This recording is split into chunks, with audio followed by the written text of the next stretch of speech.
Audience کی جانب بڑھتے ہیں, ہیلتھ کے حوالے سے آپ سوالات کرنا چاہیں. السلام علیکم, میرا نام غیاس ہے. میرا بیسیکلی تعلق انٹیریئر سندھ سے ہے, پر ایک سوال میرا آپ دونوں سے یہ ہے کہ آپ ہیلتھ کے لیے سندھ گورنمنٹ بھی بہت اچھا کام کر رہی ہے, آپ بھی کر رہے ہیں, پر کیا آپ ٹین ایجرز یا جو ہماری ینگسٹر جنریشن ہے اس کے لیے اس میں بڑھتی ہوئی انزائٹی, ڈپریشن اور جو مینٹل ایشوز ہیں ان کے لیے آپ کیا جو ہے نا ایکشنز لے رہے ہیں؟ ہمارے سندھ میں مینٹل ہیلتھ اتھارٹی کے نام سے ایک اتھارٹی بنی ہے جس سے ہر انسٹیٹیوشن میں یہ مانیٹر کیا جا رہا ہے کہ وہاں پہ اس طرح سے بچوں کو مینٹل ہیلتھ کے لیے بھی ان کے سیشنز ہو رہے ہیں یا نہیں ہو رہے ہیں, اور وہاں پہ ان کے لیے سائیکالوجسٹ ہیں یا نہیں ہیں, کیونکہ جب تک ہماری یوتھ ہیلتھی نہیں ہوگی ہمارا پاکستان ہیلتھی نہیں ہوگا.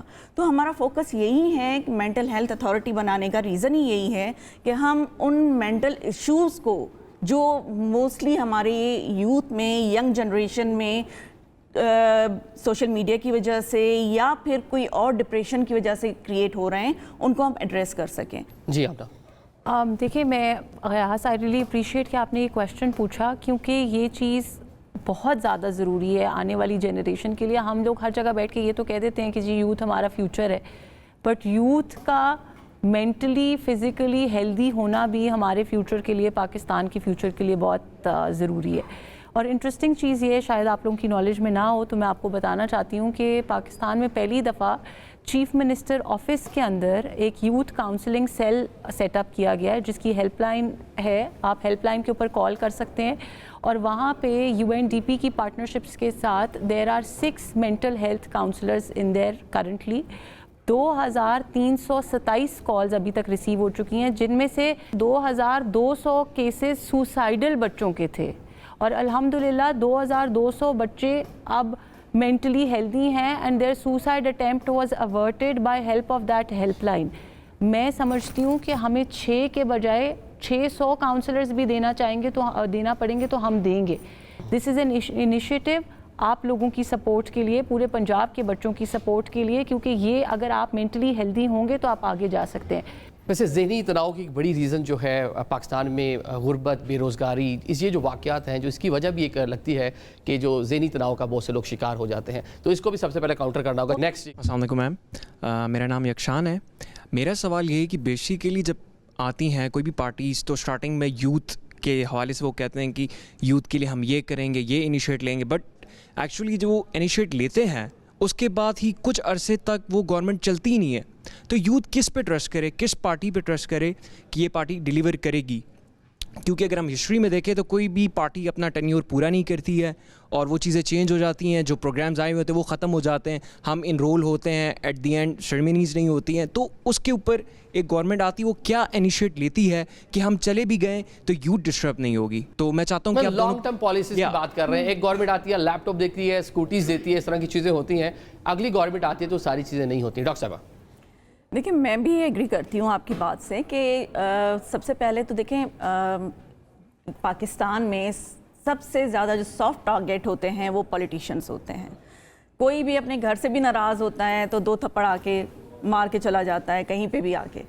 تو دیکھیں یہ چیزیں جو ہے نا, آئی ایگری کہ لانگ ٹرم پالیسیز ہونی چاہیے. آپ کی جو پارٹی کی پالیسیز جو بھی ہوں, لیکن جب یوتھ کی بات ہو, جب پاکستان کی بات ہو, تو آپ کی پالیسیز لانگ ٹرم پالیسیز کو کیسے ڈیفائن کریں گے؟ کتنا ٹائم پیریڈ چاہیے ہوگا؟ 18 سال سے مسلسل پاکستان پیپلز پارٹی کی گورنمنٹ ہے سندھ کے اندر, ڈفرنٹ ٹائم پیریڈز میں پاکستان مسلم لیگ نون جو ہے وہ پنجاب میں حکمرانی کرتی رہی ہے. تو کتنا عرصہ چاہیے؟ چلے وفاقی حکومت کا تو ساموئی گلا شکوہ بنتا ہے کہ کوئی بھی فیڈرل جو گورنمنٹ ہے وہ 5 سال اپنے مکمل نہیں کر پائی, لیکن صوبائی حکومتیں تو مسلسل چلتی چلی آ رہی ہیں. مجھے پہلے اپنا جواب تو دینے دیں. میں کمپلیٹ کروں. میں یہ سمجھتی ہوں کہ دیکھیں, ہم نے اگر انیشیٹو لیا تھا, ہم نے یہی سب سے پہلے کہا تھا کہ صحت سب کے لیے. جب ہم نے یہ بات کی تھی تو آئی تھنک کہ الحمدللہ ہم نے وہ ڈیلیور کر کے دکھایا. ابھی ریسنٹلی آپ نے دیکھا کہ چیئرمین بلاول بھٹو زرداری صاحب نے وہی انیشیٹو جو ہے بلوچستان میں بھی وہاں پہ انوگریشن کی ہے, جو ایمبولینسز دی ہیں یا جس طرح سے انہوں نے میڈیکل فیسلٹیز کی وہاں پہ انوگریشن کی ہے. تو یہ اسی چیز کی ہی لنک ہے کہ جب آپ ڈیلیور کرنا چاہتے ہیں اور کرنا جانتے ہیں تو آپ اپنی پالیسیز کو نہ صرف اپنے صوبے میں بلکہ آگے بھی آپ اس کو لے کر جا سکتے ہیں جہاں آپ کی گورنمنٹ ہو. تو آپ صرف یہ دیکھیں کہ جو پالیسیز ہیں ان کو تھوڑا ٹائم پیریڈ لگتا ہے، لیکن ڈیلیور ہونے پہ چاہے گورنمنٹ کوئی بھی ہو ان پالیسی کو کنٹینیو رہنا چاہیے، آپ کے کوئی بھی یوتھ کے اوپر کمپرومائز نہیں ہونا۔ ویسے ہیلتھ ہے، ایجوکیشن پروونشل سبجیکٹ ہے، اب تو مطلب لمبی حکومتیں آپ لوگ کر رہے ہیں، چیزیں بہتر نہیں ہو رہی۔ اچھا، سب سے پہلے تو بیٹا آپ نے سوال کیا، آپ کی سوال کی شروعات یہاں سے ہوئی تھی کہ یوتھ کے لیے پارٹیز سب پرومس کرتی ہیں اور پھر انہوں نے کیا کیا۔ یوتھ کا کوئی مذہب نہیں، ہم کسی پولیٹیشین، ہمارے لیے سارے برابر ہیں، کیونکہ اگر ہم ہسٹری میں جائیں، عمران خان ہو، پیپلز پارٹی ہو، کوئی بھی ہو، آنیسٹلی اگر میں اپنی بات کروں، آئی ہیو نو ایجنڈا، کہ مطلب میں چاہتا ہوں کہ وہ بندہ آئے جو ڈیلیور کر سکے، مطلب ایجنڈا کی مطلب پاکستان کو ڈیلیور کرے۔ ہم جب دیکھتے ہیں تو سٹارٹنگ میں مار دھاڑ کی باتیں چل رہی ہوتی، پولیٹیشینز پھر بدلے اور یہ چیزیں، اور جب گورنمنٹ کو ڈیلیور کرنے کا ٹائم آتا ہے تو تب تک گورنمنٹ جانے والی ہوتی ہے۔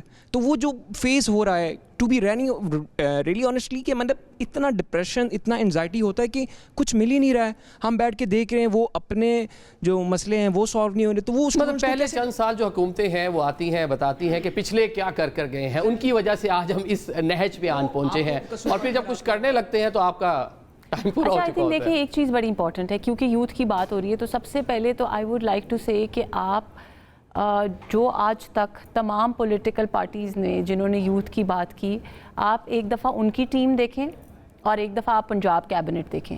پاکستان کی ہسٹری میں آج تک اتنی ینگ کیبنٹ کبھی نہیں آئی۔ Almost all ministers are under 40 years of age. اس کا سب سے بڑا جو ہے نا یوتھ سینٹرک کسی پارٹی کے ہونے کا یہ ثبوت ہے کہ ینگ لوگ آپ کے لیے پالیسی بنا رہے ہیں، ینگ لوگوں کی ٹیم چیف منسٹر کو ایڈوائز کر رہی ہے، وہ چاہتی ہیں کہ پروگریسو پالیسیز بنے۔ دیکھیں میں بھی اگر آج کہوں نا، اگر میں اپنی ایج پہ یہ کہوں کہ میں ایک 10-12 سال کے بچے کے لیے ڈیسیجنز لوں گی، شاید بہت ساری چیزیں مجھے آج کے زمانے کی نہیں پتہ ہوں گی، اسی طرح جو ہمارے سے پہلے والے شاید ان کو نہیں پتہ ہوں گی۔ سو جو ایک ینگ کیبنٹ ہے، جس طرح سے وہ آپ کے لیے کام کرے گی، جس طرح سے آپ کے لیے پالیسی بنائے گی، سب سے پہلے تو یہ چیف منسٹر کا ویژن ہے کہ I want a young team that can deliver for the youth of Punjab. So یہ سب سے بڑا ڈفرینس ہے۔ ایک اور بھی ایسا ہمارے پاس لیڈر تھا نا جو یوتھ کے نعرے لگاتا تھا، یوتھ کا لیڈر اپنے آپ کو کہتا تھا، اور کیبنٹ ماشاءاللہ ساری 70+ تھی اس کی۔ No offence to anybody senior, but what I'm trying to say is کہ واک دا ٹاک۔ آپ یہ نہیں کہہ سکتے کہ آپ یوتھ کی بات کریں اور آپ پھر تمام اس طرح کے لوگوں سے بھر کے اپنی کیبنٹ بنا دیں، یوتھ کو کہیں کوئی موقع نہ دے۔ اور جو پالیسی اور پالیسی کی کنٹینیویشن کی بات ہے نا، دیکھیں یوتھ کے لیے انیشیٹیوز ایسے لینے چاہیے کہ آپ ہیں یا آپ نہیں ہیں، یوتھ کی بھلائی کا سلسلہ چلتا رہے۔ اور وہ کس طرح کے انیشیٹیو ہے، وہ لنگر خانے کھولنے سے نہیں ہو سکتا، وہ اسکالرشپس ہیں، کیونکہ اگر آپ نے آج 2 لاکھ بچوں کو اسکالرشپ دی ہے، کسی بھی دنیا کے شخص کی حکومت آ جائے، وہ بچہ جو جس نے پڑھائی کی ہے، جس نے ڈگری حاصل کی ہے، اس کا فیوچر بن جائے گا۔ اس سے کوئی یہ نہیں پوچھے گا کہ تم اسکالرشپ پہ پڑھے ہو یا نہیں پڑھے ہو، اس کا فیوچر بن جائے گا، اس کی لائف چینج ہو جائے گی۔ So that is the life kind of life changing. کچھ چیزیں پولیٹیکل ہوتی ہیں جن کو میں اور آپ نہیں بدل سکتے۔ اگر ایک ملک میں کوئی پولیٹیکل انریسٹ آنا ہے، سب سے پہلی بات تو یہ کہ سیاسی جماعتوں کو اتنی سیاسی بصیرت کا مظاہرہ کرنا چاہیے کہ وہ پولیٹیکل انریسٹ نہ پیدا کریں ملک میں، اپنی پولیٹیکل ڈفرینسز کو کنسٹرکٹیو طریقے سے ہینڈل کریں۔ اور اگر فار اینی کیٹاسٹروفک ریزن کوئی پولیٹیکل انریسٹ آتا ہے، پالیسی ایسی ہونی چاہیے that stands the test of time. آپ کا کام یہ ہے کہ جی میری جو پالیسی ہے، میں نے جو کام کیا ہے اپنے صوبے کے، اپنے ملک کے لوگوں کے لیے، they should not be affected because of my political differences. اگر میں پنجاب اسمبلی کی ممبر ہوں، پی ٹی آئی کا کوئی ممبر ہے، وہ اگر کوئی اچھی بات لے کے آئے گا، کوئی اچھی پالیسی لے کر آئے گا، میں اس کو اوپن آرمس کے ساتھ سپورٹ کروں گی۔ Why? Because I want what is best for them, not for myself۔ آپ کو پتہ ہے عطا طاہر صاحب نے بھی، علی امین گنڈا پور صاحب جب تھے چیف منسٹر، تو انہوں نے کہا تھا آپ بندوقیں لے کے آئیں گے تو ہم آپ کے ساتھ سختی کریں گے، اگر کتابیں لے کے آئیں گے تو ہم آپ کھلی باہوں کے ساتھ ویلکم کریں گے۔